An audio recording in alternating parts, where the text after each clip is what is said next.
하루를 헛되이 보내지 말라. 한 시도 헛되이 보내지 말라. 18세기 혹독한 유배지의 추운 겨울, 조선의 위대한 스승 다산 정약용 선생은 우리에게 이렇게 말씀하셨습니다. 잠시 멈춰보세요. 여러분은 오늘 하루를 어떻게 보내셨나요? 아침에 눈을 뜰 때 이미 피곤했던 건 아니었나요? 할 일은 태산인데 무엇부터 시작해야 할지 막막했던 순간은 없었나요? 혹은 누군가와의 관계에서 상처받고 홀로 아파하며 하루를 마무리한 밤은요? 우리는 매일 수많은 선택의 연속 속에 살아갑니다. 어떤 일을 먼저 할지, 누구와 시간을 보낼지, 어떤 말을 할지, 이 작은 선택들이 모여 우리의 삶을, 우리의 인생을 만들어갑니다. 오늘 이곳에서 200년 전 유배지에서 피어난 한 분의 위대한 지혜를 나누려 합니다. 조선의 최고 지성 다산 정약용 선생. 그분은 가장 암울하고 어두운 시간 속에서 오히려 가장 밝고 흔들림 없는 빛을 남기셨습니다. 아무것도 가진 것 없던 그 외로운 곳에서 무려 500권이 넘는 방대한 저서를 남기셨고, 가족과 떨어져 홀로 깊은 고뇌에 잠겼지만 그의 글과 가르침은 시대를 넘어 수많은 이들에게 큰 위로와 지침이 되어 주었습니다. 이 영상을 듣는 동안 여러분은 잠시 멈춰 설 수 있을 겁니다. 바쁜 일상에서 벗어나 나 자신을 깊이 돌아보고 진짜 무엇이 중요한지 성찰할 수 있는 소중한 시간, 그런 시간을 선물해 드리고 싶습니다. 편안히 앉거나 혹은 누워서 눈을 감고 들어보세요. 다산 정약용 선생의 따뜻하고 흔들림 없는 가르침이 여러분의 마음을 깊이 어루만져 줄 것입니다.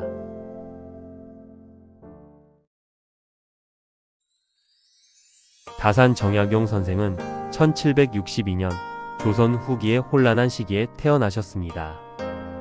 어린 시절부터 남다른 총명함으로 이름 높았고 22살에는 문과에 당당히 급제하며 출중한 학문적 역량을 과시하셨죠. 그는 당대 최고의 학자이자 개혁을 꿈꾼 실학자로 언제나 백성을 사랑하는 마음, 즉 애민 정신이 깊었던 분이셨습니다. 정조 임금의 두터운 신임을 받아 수원 화성 건설에도 참여하여 우리가 잘 아는 거중기라는 혁신적인 기계를 직접 고안하기도 하셨습니다. 하지만 그분의 삶은 결코 순탄치만은 않았습니다. 정조 임금이 갑작스레 세상을 떠나신 후 조선은 격렬한 천주교 박해의 광풍에 휩싸였습니다. 다산 정약용 선생 또한 그 거대한 소용돌이에 휘말리게 되었습니다. 깊은 신앙심을 가졌던 그의 형님 정약종은 순교하셨고 선생 자신도 결국 유배형을 받게 됩니다. 41살 한 인간으로서, 학자로서 가장 왕성하게 활동해야 할 나이에 정든 고향과 가족을 뒤로하고 멀고 먼 유배지로 떠나야 했습니다. 서울에서 수백 리 떨어진 전라도 강진에서 그는 무려 18년이라는 길고 긴 시간을 보내셨죠. 59살이 되어서야 비로소 집으로 돌아가실 수 있었으니 인생의 황금기를 유배지에서 보내신 겁니다. 가족을 향한 사무치는 그리움, 억울하고 참담한 마음이 얼마나 크셨을까요? 선생이 두 아들에게 보낸 편지들을 보면 그 절절한 그리움이 고스란히 느껴집니다. 너희들 얼굴이 보고 싶구나. 건강하게 잘 지내고 있느냐? 하지만 선생은 그 고통의 시간을 결코 낭비하지 않으셨습니다. 오히려 그 시간 속에서 위대한 저술들을 완성하며 자신의 정신을 더욱 단련시키셨습니다. 유배는 하늘이 내게 준 공부할 시간이다. 선생은 역경을 원망하지 않고 오히려 배움의 기회로 삼으셨습니다. 그는 유배지라는 가장 열악한 환경 속에서 오히려 학문과 성찰에 깊이 몰두하셨습니다. 낮에는 백성들을 가르치고 밤에는 촛불 아래 붓을 들어 하루도 쉬지 않고 글을 쓰셨죠. 새벽같이 일어나 밤늦게까지 학문에 정진하며 결국 500권이 넘는 방대한 저서를 완성하셨습니다. 그중 백미라 할 수 있는 목민심서는 백성을 다스리는 관리가 진심으로 백성을 사랑하고 섬겨야 함을 역설한 책입니다. 총 48편으로 이루어진 이 책에는 백성의 삶을 더 낫게 만들고자 하는 그의 간절한 마음이 고스란히 담겨 있습니다. 또한 나라를 올바르게 다스리는 법을 담은 경세유표, 공정한 법의 집행을 이야기하는 흥흥신서 등 이 모든 저작들은 백성의 삶을 이롭게 하고자 하는 그의 숭고한 정신에서 우러나온 것들입니다. 정약용 선생의 지혜는 결코 책상 위의 추상적인 이론이 아니었습니다. 가장 힘들었던 유배의 삶을 통해 몸소 증명해 보인 살아있는 가르침 그 자체였습니다. 가장 절망적인 순간에도 포기하지 않고 오히려 더 깊이 탐구하고 성찰하셨던 분. 모든 것을 빼앗긴 유배지에서 오히려 가장 풍요롭고 위대한 정신세계를 일구어내신 분. 오늘 우리가 함께 나눌 지혜는 바로 그러한 위대한 삶에서 샘솟은 것입니다.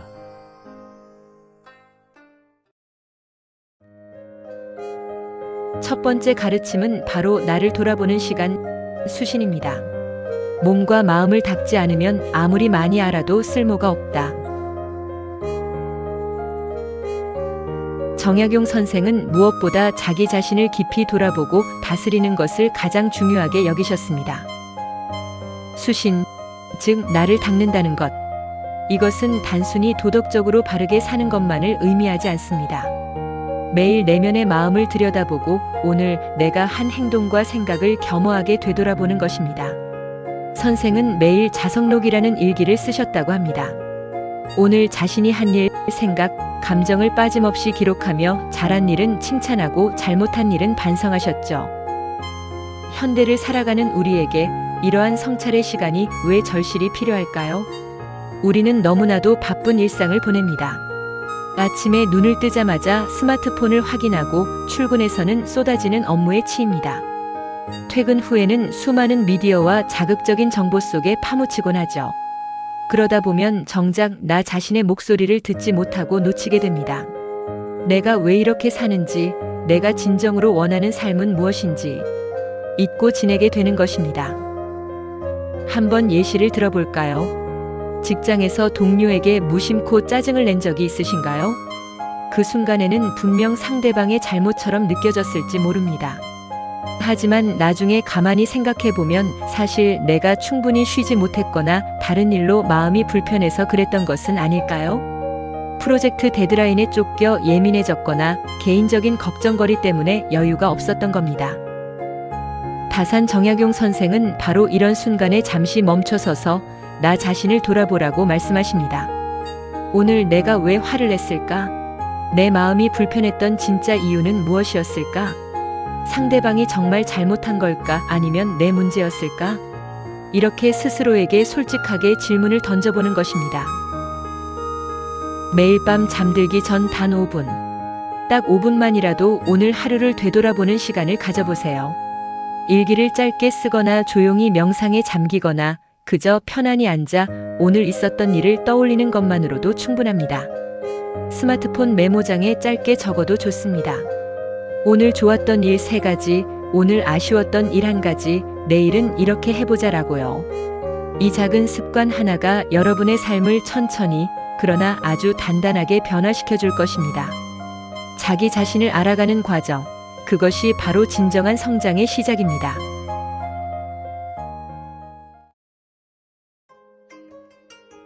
두 번째 가르침은 바로 시간을 아끼는 지혜입니다. 다시 한번 정약용 선생의 명언을 되새겨봅니다. 하루를 헛되이 보내지 말라. 한시도 헛되이 보내지 말라. 다산 정약용 선생은 모든 것 중에서도 시간을 가장 소중하게 여기셨습니다. 선생의 문집에는 이런 구절이 있습니다. 하루를 10로 나누고 한시를 100으로 나누어 쓰라. 시간을 쪼개서 알뜰하게 쓰라는 말씀입니다. 그는 유배지에서 18년이라는 길고 긴 시간을 보내시면서도 단 한순간도 허투루 쓰지 않으셨죠. 새벽 4시에 일어나 저녁까지 쉬지 않고 공부하고 저술하셨습니다. 오직 학문과 저술에 매진하여 그 어떤 순간보다 빛나는 업적을 남기셨습니다. 우리는 어떤가요? 시간이 없어. 라는 말을 혹시 오늘 하루에도 여러 번 내뱉지는 않았나요? 정말 우리에게 시간이 없는 걸까요? 곰곰이 생각해보면 우리는 때로 귀한 시간을 알게 모르게 흘려보내곤 합니다. 유튜브 쇼츠를 보다 보면 어느새 1시간이 훌쩍 지나가고 드라마를 보다 보면 밤이 깊어갑니다. SNS를 스크롤하다 보면 어느새 잠들어야 할 시간이 훌쩍 다가와 있습니다. 통계에 따르면 한국인은 하루 평균 3시간을 스마트폰에 쓴다고 합니다. 1년이면 무려 1095시간, 거의 46일에 달하는 시간이죠. 다산 정약용 선생의 가르침은 명확합니다. 시간은 한 번 지나가면 다시 돌아오지 않습니다. 지금 이 순간을 어떻게 사용하느냐가 결국 우리의 인생을 결정하는 것입니다. 구체적으로 어떻게 실천할 수 있을까요?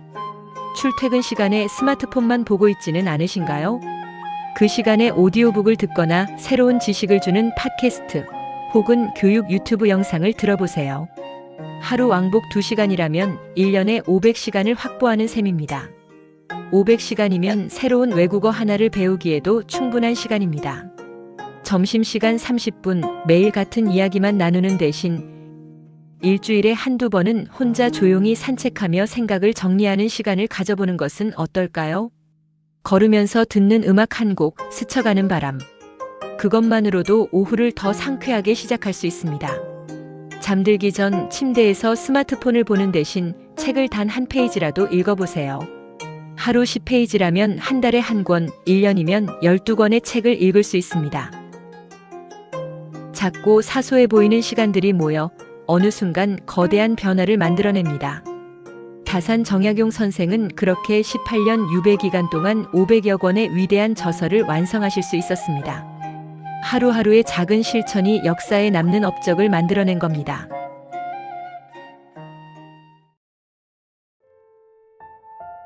세 번째 가르침은 바로 절약의 미덕입니다. 재물을 아끼는 것은 인색함이 아니라 지혜다. 정약용 선생은 그 어떤 부와 명예도 아닌 검소하고 간결한 삶을 몸소 실천하셨습니다. 선생의 기록을 보면 유배지에서 입으신 옷은 고작 2-3벌이었고 먹는 것도 매우 소박했다고 합니다. 하지만 그분은 한 번도 가난을 한탄하지 않으셨습니다. 오히려 이렇게 말씀하셨죠. 적게 가져야 자유롭다. 많이 가지면 그것의 노예가 된다. 유배지에서 가진 것이 많지 않았지만 그는 그 안에서 오히려 정신적인 풍요를 발견하셨습니다. 현대를 살아가는 우리는 어떤가요? 원하는 것은 클릭 한 번으로 손쉽게 얻을 수 있는 풍요로운 시대에 살고 있습니다. 새벽 배송, 당일 배송. 몇 시간이면 뭐든 손에 들어옵니다. 하지만 우리는 정말 행복하다고 말할 수 있을까요? 옷장에는 옷이 넘쳐나는데 입을 옷이 없다고 푸념하고 냉장고에는 음식이 가득한데 막상 먹을 게 없다고 합니다. 통장에는 분명 돈이 있는데 늘 부족하게 느껴지는 것은 왜일까요? 정약용 선생이 말씀하신 절약은 단순히 돈을 아끼는 인색함이 아니었습니다. 그것은 바로 우리 삶에 진짜 필요한 것과 그렇지 않은 것을 명확히 구분할 줄 아는 깊은 지혜였습니다. 예를 들어볼까요? 요즘 유행하는 옷이나 물건이 나왔습니다. SNS에서 인기 있는 인플루언서들이 사용하고 있는 그 물건. 클릭 한 번이면 내 손안에 들어올 수 있습니다. 할인 쿠폰까지 붙어 있죠. 하지만 잠시만 멈춰서서 자신에게 질문해 보세요. 이것이 나에게 정말 필요한 물건일까? 아니면 그저 남들이 가지니까 나도 갖고 싶다는 단순한 욕구일까? 혹시 이미 비슷한 기능의 물건이 내게 있지는 않은가? 이 옷을 1년에 몇 번이나 입을까? 한 번만 더 생각하고 소비하는 작은 습관. 이를 위해 24시간 규칙을 실천해 보세요. 사고 싶은 물건이 생기면 하루만 기다리는 겁니다. 24시간 뒤에도 여전히 필요하면 그때 사는 거죠. 놀랍게도 대부분의 충동 구매는 이렇게 막을 수 있습니다. 이것만으로도 한 달에 적지 않은 돈을 아낄 수 있을 것입니다. 그렇게 모은 돈으로 진정으로 의미 있는 일을 할 수 있습니다. 오랫동안 배우고 싶었던 취미를 시작하거나 의미 있는 여행을 떠나거나 사랑하는 사람에게 진심을 담은 선물을 할 수도 있죠. 아니면 미래를 위해 저축할 수도 있습니다. 절약은 결코 궁핍함이 아닙니다. 진정한 가치와 삶의 풍요로움에 집중하게 만드는 현명한 지혜인 것입니다. 이것이 정약용 선생이 가르쳐 주신 삶의 지혜입니다.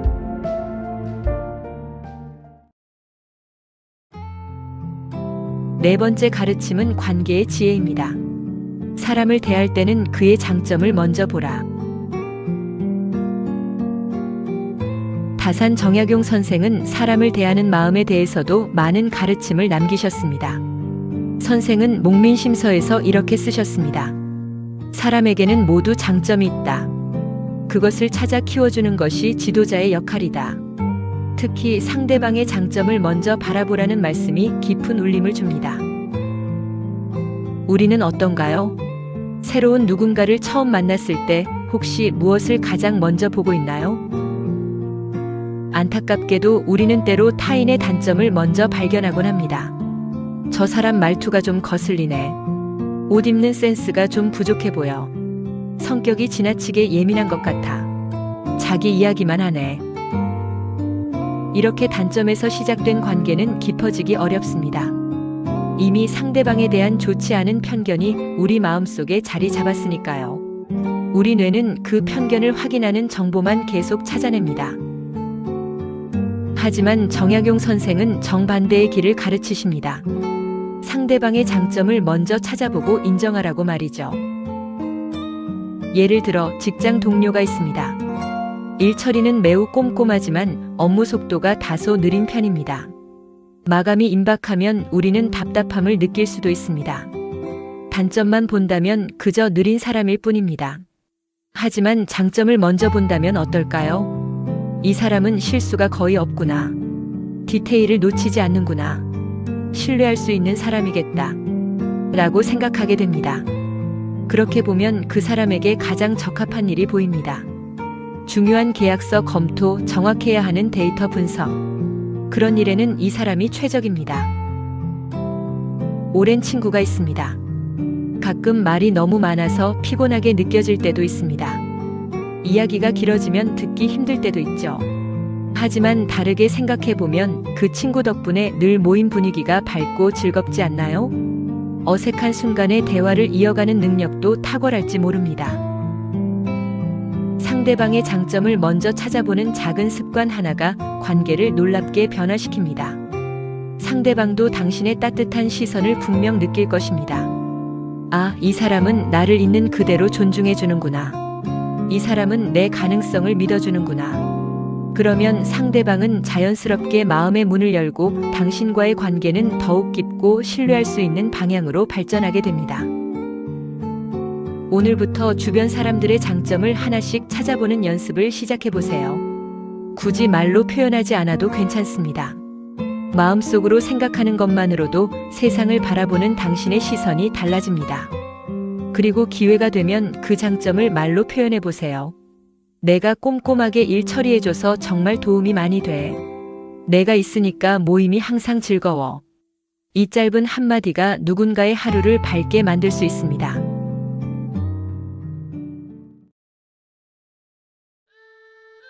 다섯 번째 가르침은 역경을 이겨내는 힘입니다. 어려움은 나를 단련시키는 스승이다. 다산 정약용 선생의 삶 자체가 역경과의 지난한 싸움이었습니다. 가장 꽃다운 41살의 유배를 떠나 18년이라는 긴 세월을 고향과 가족과 떨어져 지내야 했습니다. 59살이 되어서야 비로소 집으로 돌아가실 수 있었으니 인생의 황금기를 유배지에서 보내신 겁니다. 가족을 향한 사무치는 그리움, 억울하고 참담한 마음이 얼마나 크셨을까요? 선생이 두 아들에게 보낸 편지에는 너희들 얼굴이 보고 싶구나. 건강하게 잘 지내고 있느냐? 라는 절절한 그리움이 고스란히 담겨 있습니다. 하지만 선생은 그 고통의 시간을 결코 낭비하지 않으셨습니다. 오히려 그 시간 속에서 위대한 저술들을 완성하며 자신의 정신을 더욱 단련시키셨습니다. 선생은 이렇게 말씀하셨습니다. 유배는 하늘이 내게 준 공부할 시간이다. 역경을 원망하지 않고 오히려 배움의 기회로 만드신 겁니다. 우리 또한 살다 보면 예기치 않은 힘든 순간들을 마주하게 됩니다. 회사에서 원하지 않는 부서로 발령이 날 수도 있고 오랫동안 공들인 사업이 실패할 수도 있습니다. 때로는 사랑하는 사람과 헤어지는 아픔을 겪을 수도 있죠. 건강을 잃을 수도 소중한 사람을 떠나보낼 수도 있습니다. 그러한 고난의 순간에 우리는 중요한 선택의 기로에 놓입니다. 이 어려움에 무너져 절망할 것인가 아니면 이겨내고 더욱 강인해질 것인가. 다산 정약용 선생은 우리에게 단호하게 말씀하십니다. 모든 어려움은 우리를 더욱 성장시키는 소중한 기회라고 말입니다. 실제로 많은 심리학 연구 결과들도 이를 뒷받침합니다. 외상 후 성장이라는 개념이 있습니다. 큰 어려움을 겪은 후 오히려 그 전보다 더 성장하고 성숙해지는 현상이죠. 인간이 가장 크게 성장하고 배우는 시기는 편안하고 순탄할 때가 아니라 바로 역경과 고난을 헤쳐나갈 때라는 것을요. 한 가지 예를 들어보겠습니다. 회사에서 아무도 맡고 싶어 하지 않는 매우 어렵고 부담스러운 프로젝트를 맡게 되었다고 생각해 보세요. 해본 적 없는 분야, 빡빡한 일정, 까다로운 클라이언트까지. 처음에는 막막하고 두려움만 가득할 겁니다. 과연 내가 이걸 해낼 수 있을까? 실패하면 어떡하지? 하는 생각이 머릿속을 맴돌겠죠. 하지만 포기하지 않고 일단 시작해 봅니다. 하루하루 조금씩 때로는 힘들고 지치더라도 묵묵히 나아갑니다.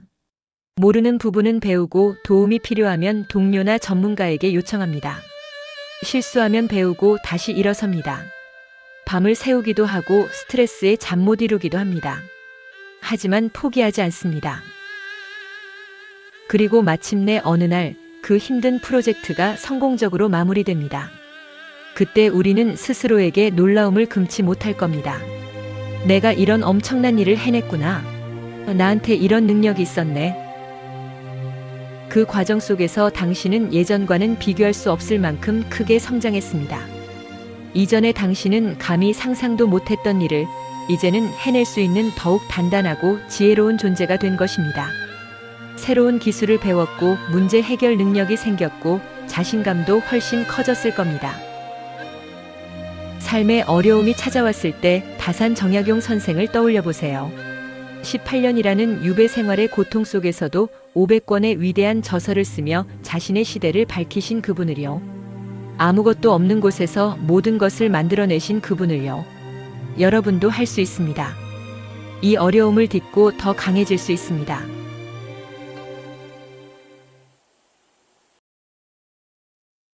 여섯 번째 가르침은 바로 평생 배움의 자세입니다. 늙어서도 배우기를 멈추지 말라. 다산 정약용 선생은 그야말로 평생을 공부하신 분입니다. 선생은 75살의 나이로 돌아가시기 직전까지도 책을 읽고 글을 쓰셨습니다.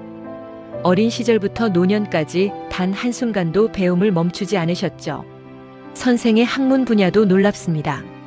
경학, 역사, 지리, 의학, 수학, 천문학, 농업, 건축. 한 분야가 아니라 모든 분야에 통달하셨습니다. 세상의 모든 것이 배움의 대상이다. 선생은 이렇게 말씀하셨습니다. 요즘 평생 학습이라는 말이 시대의 화두가 되었습니다. 하지만 실제로 살 속에서 이를 꾸준히 실천하는 사람은 그리 많지 않습니다. 학창 시절에는 억지로라도 공부했지만 졸업하고 나면 책 한 권을 읽는 것조차 쉽지 않은 것이 현실입니다. 우리나라 직장인의 평균 독서량은 1년에 한 권도 안 된다고 하죠. 왜 그럴까요? 바쁘고 피곤해서일까요? 물론 그것도 한 이유가 될 수 있습니다. 하지만 근본적인 이유는 우리가 배움의 진정한 즐거움을 잃어버렸기 때문은 아닐까요? 학창 시절의 공부는 대부분 강요된 것이었습니다. 시험을 위한, 성적을 위한, 입학을 위한 공부. 그러다 보니 배움 자체가 즐거울 수가 없었죠.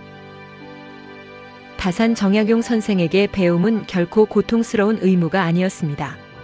오히려 새로운 것을 알아가는 그 자체가 가장 큰 기쁨이자 행복이었습니다.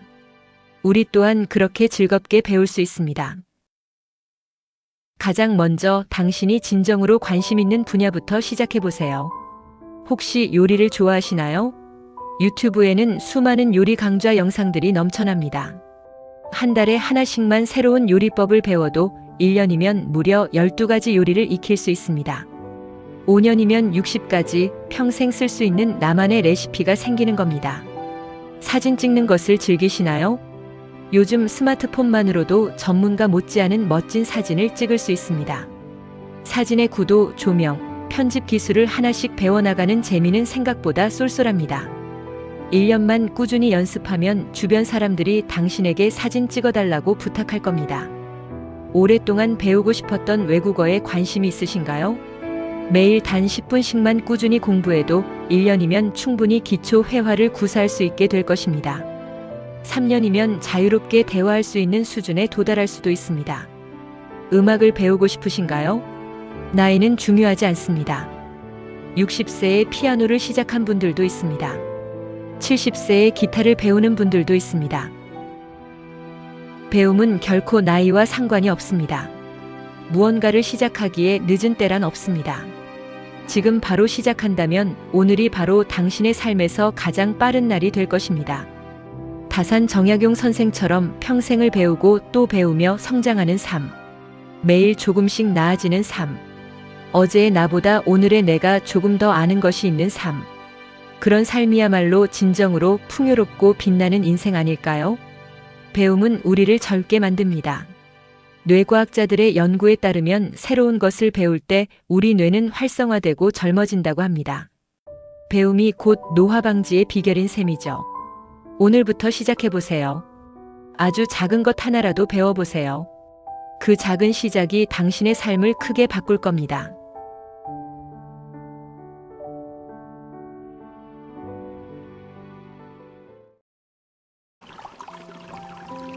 마지막 7번째 가르침은 바로 진실한 마음입니다. 거칠애보다 속마음이 중요하다. 다산 정약용 선생은 그 어떤 허례허식이나 꾸밈도 싫어하셨습니다. 선생은 목민심서에서 이렇게 쓰셨습니다. 관리가 백성을 위한다고 말만 하면서 실제로는 자기 이익만 챙긴다면 그보다 나쁜 것은 없다. 겉으로 화려하게 보이는 것보다는 그 안에 담긴 진실한 마음을 무엇보다 소중하게 여기셨죠. 우리는 지금 보여주기의 시대, 즉 SNS 시대에 살고 있습니다. 혹시 우리는 매일 남에게 보여주기 위한 삶을 살고 있는 것은 아닐까요? 맛있는 음식이 나오면 먹기 전에 사진부터 찍습니다. 식으면 어쩌나 걱정하면서도 사진이 먼저입니다. 예쁜 카페에 가면 내 모습과 함께 인증샷부터 남깁니다. 커피 맛보다 배경이 예쁜지가 더 중요합니다. 여행을 가서도 그 순간을 온전히 즐기기보다 SNS에 올릴 멋진 사진을 찍느라 바쁘지는 않나요? 우리는 과연 그 순간을 진정으로 즐기고 있는 것일까요? 아니면 단지 남에게 보여주기 위한 연출에 불과한 것일까요? 다산 정약용 선생이라면 아마 우리에게 이렇게 물으실 겁니다. 그것이 진심입니까? 진심은 결코 꾸밀 수 없습니다. 아무리 겉으로 멋지고 화려하게 포장한다 해도 그 안에 담긴 진짜 속마음은 끝내 감춰지지 않습니다. 시간이 지나면 결국 드러나게 되어 있습니다. 예를 들어 선물을 한다고 생각해 봅시다. 과연 가장 비싸고 화려한 선물이 좋은 선물일까요? 아닙니다. 상대방을 진심으로 생각하며 그의 필요와 마음을 헤아려 신중하게 고른 선물이 가장 좋은 선물입니다. 그 사람이 요즘 무엇을 좋아하는지, 무엇이 필요한지, 그걸 생각하며 고른 작은 선물 하나가 비싼 명품보다 훨씬 감동적입니다. 친구가 힘든 시간을 보내고 있을 때를 생각해 보세요. 길고 장황한 위로의 말보다 진심 어린 한마디가 훨씬 더 큰 위로와 힘이 됩니다. 내 마음 알아. 힘내. 이 짧고 평범해 보이는 한마디에 진심이 깊이 담겨 있다면 상대방은 그 마음을 분명히 느낄 것입니다. 이 사람은 정말 나를 생각해 주는구나 하고요. 오늘부터 한번 연습해 보세요. 남에게 보여주기 위한 행동을 조금 줄이고 진짜 내가 원하는 것, 나의 진심에 집중하는 연습을요. SNS에 올리지 않아도 충분히 행복하고 온전한 순간들을 마음껏 즐겨보세요. 가족과 저녁 식탁에서 나누는 소소한 대화. 스마트폰은 잠시 치워두고 서로의 눈을 보며 이야기하는 시간. 홀로 산책하며 살갗에 닿는 바람의 감촉을 온전히 느끼는 시간. 이어폰도 빼고 새소리와 바람 소리를 들으며 걷는 시간. 좋아하는 음악을 들으며 눈을 감고 있는 시간. 아무 생각 없이 그저 음악에 몸을 맡기는 시간. 이러한 평범하고 진솔한 순간들이 바로 진정한 행복이며 다산 정약용 선생이 우리에게 가르쳐 주신 진실한 삶의 본질입니다. 겉으로 화려해 보이지 않아도 괜찮습니다. 남들이 알아주지 않아도 괜찮습니다. 내가 진심으로 살고 있다면 그것으로 충분합니다. 진실한 마음으로 살아가는 사람. 그런 사람 곁에는 진실한 사람들이 모입니다. 그렇게 진짜 의미 있는 관계들이 만들어집니다.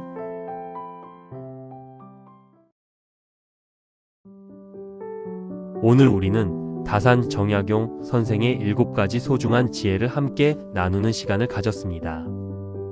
나 자신을 깊이 돌아보는 수신의 지혜. 흘려보내는 시간을 붙잡아 소중히 여기는 시간 활용의 마음. 진짜 필요한 가치에 집중하는 절약의 미덕. 타인의 장점을 먼저 보고 존중하는 관계의 지혜. 어떤 역경 속에서도 성장하고 단련되는 극복의 힘. 나이에 상관없이 평생 배움을 멈추지 않는 지속 성장의 자세. 그리고 겉모습보다 진실한 마음을 중시하는 진실된 삶의 태도. 이 모든 가르침의 중심에는 바로 한 가지 근본적인 질문이 담겨 있습니다. 우리는 과연 어떻게 살아가야 하는가? 에 대한 다산 정약용 선생의 진지하고 뜨거운 고민입니다. 다산 정약용 선생은 그 어떤 시대보다도 암울하고 힘들었던 자신의 유배 생활 속에서도 결코 희망의 빛을 잃지 않으셨습니다. 오히려 그 어둠 속에서 스스로 등불이 되어 수많은 사람들의 길을 밝혀주셨습니다. 아무것도 없는 곳에서 모든 것을 만들어내셨죠. 우리도 그럴 수 있습니다. 지금 당장은 너무나 작은 변화라고 느껴질지라도 오늘부터 이 가르침들을 매일 조금씩 실천하다 보면 언젠가 우리의 삶에 놀랍고 커다란 변화가 찾아올 것입니다. 정약용 선생도 하루아침에 500권의 책을 쓰신 게 아닙니다. 18년 동안 하루도 쉬지 않고 매일매일 한 줄 한 줄 써 내려가셨습니다. 여러분도 그렇게 할 수 있습니다. 오늘 밤 잠들기 전에 단 5분만 나 자신을 깊이 돌아보는 시간을 가져보는 것은 어떨까요? 오늘 하루 어땠는지, 내일은 어떻게 살고 싶은지, 내일은 시간을 아껴 쓸 한 가지 방법을 실천해 보세요. 출퇴근 시간에 오디오북 한 편, 잠들기 전 책 한 페이지. 이번 주에는 주변 사람의 장점을 하나 찾아 마음속으로 감사해 보세요. 기회가 되면 그 감사를 말로 표현해 보세요. 이러한 작고 소중한 실천들이 하나둘 모여 여러분의 삶을 천천히 하지만 확실하게 더욱 풍요롭고 빛나게 변화시켜 줄 것입니다. 한 달 후 당신은 오늘보다 조금 달라져 있을 겁니다. 1년 후 당신은 많이 달라져 있을 겁니다. 10년 후 당신은 분명 전혀 다른 더 멋진 사람이 되어 있을 겁니다. 하지만 그 위대한 변화는 바로 오늘 이 순간부터 시작됩니다. 다산 정약용 선생의 지혜가 여러분의 삶에 따뜻하고 영원한 등불이 되기를 진심으로 바랍니다. 힘든 순간에는 위로가 되고 헤맬 때는 방향을 가리키는 나침반이 되기를 바랍니다. 이 영상이 여러분의 삶에 작은 도움이 되셨다면 구독과 좋아요, 그리고 알림 설정으로 황희정승의 지혜롭지에 더 많은 지혜와 영감 가득한 콘텐츠를 만나보세요. 여러분의 따뜻한 응원과 관심은 더 좋은 영상을 만드는 큰 힘이 됩니다. 다음 영상에서는 또 다른 선현의 지혜를 가지고 찾아뵙겠습니다. 어떤 분의 이야기를 듣고 싶으신지 댓글로 남겨주세요. 편안하고 깊은 밤 보내시고 내일도 오늘보다 더욱 충만한 하루 되시기를 바랍니다. 오늘 하루도 수고 많으셨습니다. 감사합니다.